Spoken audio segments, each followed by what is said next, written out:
श्री क्षेत्र नृसिंहवाडी हे जागृत दत्तक्षेत्र म्हणून सर्वत्र प्रसिद्ध आहे।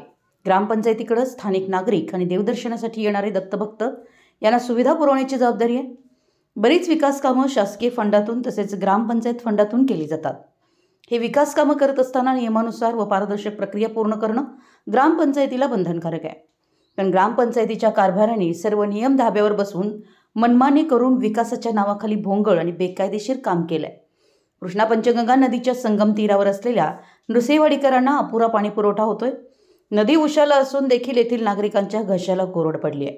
तसेच येथील विकास कामाच्या नावाखाली खासगी जागेत काँक्रीटीकरण रस्ते करून ग्रामपंचायतीच्या निधीचा वापर झकास केलाय।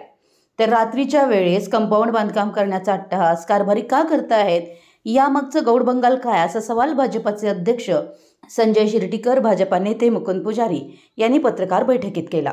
आज या ठिकाणी भारतीय जनता पार्टी, समविचारी सर्व पक्ष आणि दत्तराज आघाडी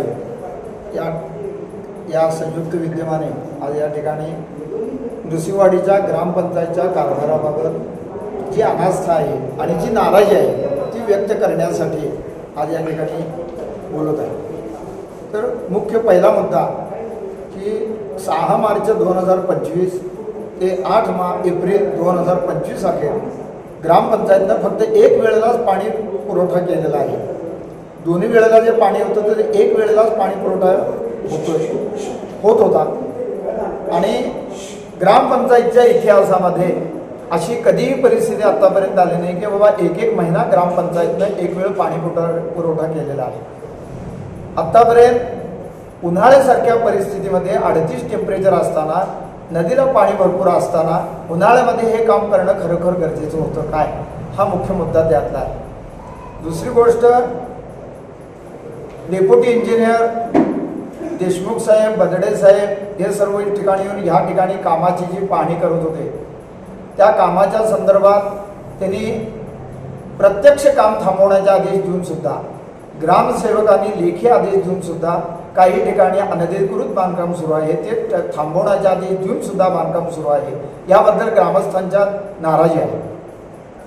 आणि तिसरा मुद्दा, काही त्या देवस्थानच्या मंदिरामध्ये जे अनेक भक्त लोक येतात त्यामध्ये रस्ते गुळगुळीत केलेले आहेत, म्हणजे अनेक भक्तांची तिथं पाय घसरत आहे। तर त्या ठिकाणी काही घटना घडण्यापूर्वी ते सुद्धा काम निकृष्ट दर्जाचे झालेलं आहे लक्षात आलं। आणि अशा पद्धतीनं या नृसिंहवाडीच्या कारभाराबाबत आमची पूर्ण नाराजी आहे। पूर्णपणे म्हणजे जी पर्यायी व्यवस्था करायला पाहिजे पेयजलच्या संदर्भात ती न करता रस्ते आणि बांधकामात ज्यांना एवढा इंटरेस्ट दिसतोय तेवढा पेयजलच्या विषयात दिसत नाही।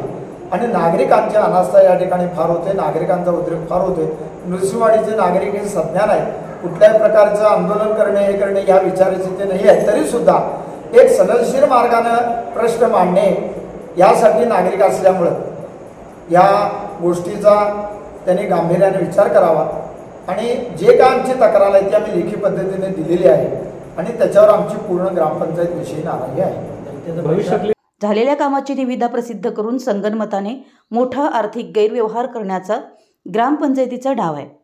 तसेच पाईपलाईनची कामं जमिनीखालील असल्यानं याबाबतचा शोध घेणं जिकिरीचं आहे। तसेच याबाबत पारदर्शकता दिसत नाही। ग्रामपंचायतीच्या जागांना संरक्षित कंपाऊंडसाठी भरमसाठ खर्च केला आहे। त्याशिवाय आपल्या हक्काच्या पूर्ण जागा संरक्षित न करता शेजाऱ्यांना या जागा सोडलेलं दिसून येतं। नृसिंहवाडीसारख्या ठिकाणी मोकळ्या जागांना सोन्याचे भाव आहेत। हे माहीत असताना आपली जागा नाहक सोडून ग्रामपंचायतीचं आर्थिक नुकसान केलं आहे। याचं कारण काय, यास जबाबदार कोण? गावालगत काही लोकांनी खासगी जमिनीवर प्लॉट पाडून विक्री केली आहे।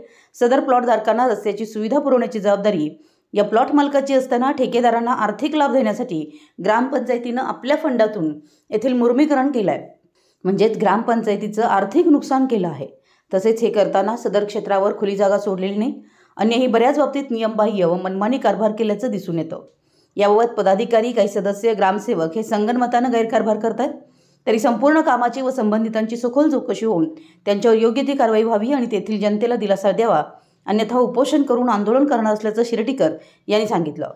यावेळी भाजपचे माजी तालुका अध्यक्ष मुकुंद पुजारी, गिरीश खोंबारे, राजू पुजारी, राम कुंभार, गुरु रिसबूड, विकास कदम आदी प्रमुख उपस्थित होते। मराठी एस न्यूजसाठी कुरुंदवाडहून संदीप अडसूळ। ग्रामपंचायतचा जो काही जीपी फंड आहे तो फंड बांधकामासाठी वापरत आहे, तो पेयजलसाठी वापरला असता आणि लवकरात लवकर काम करून घेतला असतं तर एक वेळ समजून घेतला असतं. GP फंड जो आहे तो ग्रामपंचायतच्या आपत्कालासाठी, कोरोनासारखी परिस्थिती असेल, महापुरासारखी परिस्थिती असेल किंवा जनतेसाठी जो काय तात्काळ खर्च करण्यासाठी निधी असेल किंवा पेयजलचा जो काय प्रश्न उपस्थित झालेला आहे आत्ता, त्याच्यावर खर्च करून तात्काळ करण्यासाठी हा GP फंड आहे.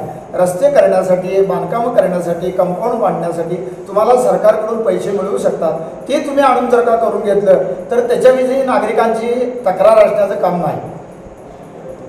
पैसा आहे जनतेच्या विकासासाठी जो पैसा खर्च करायचा आहे तो पैसा अनधिकृत रस्त्यासाठी खर्च होत आहे, ह्याची खंत सगळ्या गावाला आहे.